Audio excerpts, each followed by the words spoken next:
አንድ አምላክ በሚሆን በአብ በወልድ በመንፈስ ቅዱስ ስም አሜን። ጥቅምት 22 ወንጌላዊው ቅዱስ ሉቃስ ዕረፍቱ ነው። ሀገሩ አንጾኪያ ሲሆን ቁጥሩ ከ72ቱ አርድእት ነው። ከአቲናና ከእስክንድሪያ ሊቃውንት የሕክምና ሙያን አጥንቷል። ከሕክምና ሙያው በተጨማሪ የስዕል ሙያ ነበረው። በዚህ ምክንያት በወንጌሉና በሐዋርያት ሥራ መጽሐፉ ላይ ከሌሎቹ በተለየ ሁኔታ ስዕላዊ አገላለጽን ሲጠቀም ተስተውሏል። በእጁ የሳላቸው ቅዱሳት ስዕላትም በተለያዩ ሀገራት ይገኛሉ። ቅዱስ ሉቃስ የሳላቸው የእመቤታችን ስዕላት በእኛም ሀገር እንደ ደብረ ጀመዶም፣ ዋሸራና ተድባበ ማርያም፣ ደብረ ወርቅ ማርያም ባሉ ታላላቅ ገዳማት ውስጥ ይገኛሉ። ቅዱስ ሉቃስ የከበሩ ቅዱሳት ሐዋርያት ጴጥሮስንና ጳውሎስን ያገለግላቸው ነበር። ለታኦፊላም ወንጌልንና የሐዋርያት ዜናን የጻፈው እርሱ ነው።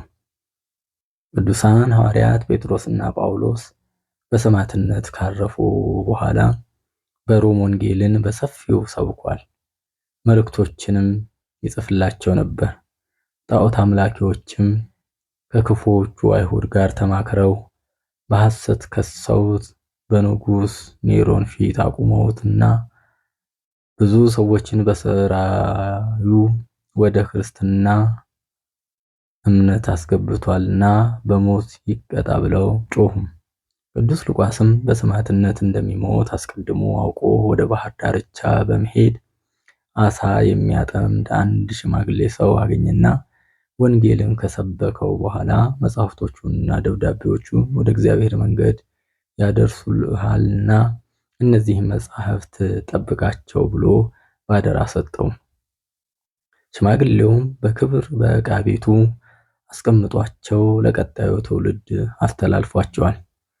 ቅዱስ ሉቃስ በንጉሡ ኔሮን ፊት በቀረበ ጊዜ ንጉሥ በሥራይህ ሕዝቡን ሁሉ የምታስት እስከ መቼ ነው አለው።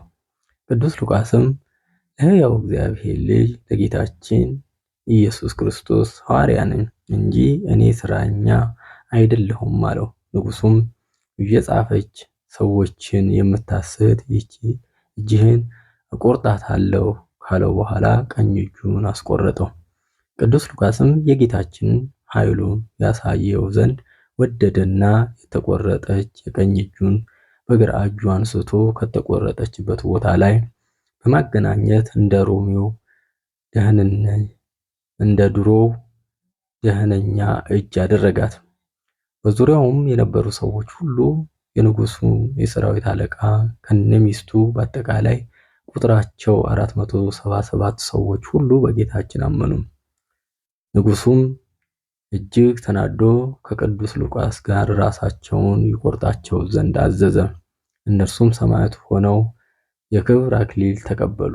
የቅዱስ ሉቃስን ሥጋ በአሸዋ በተሞላ ከረጢት ውስጥ አስገብተው ወደ ባህር ጣሉት። ነገር ግን በእግዚአብሔር ትእዛዝ ወደ አንድ ደሴት ደረሰና ምዕመናን አግኝተውት ወሰዱት፣ በክብር አኖሩት።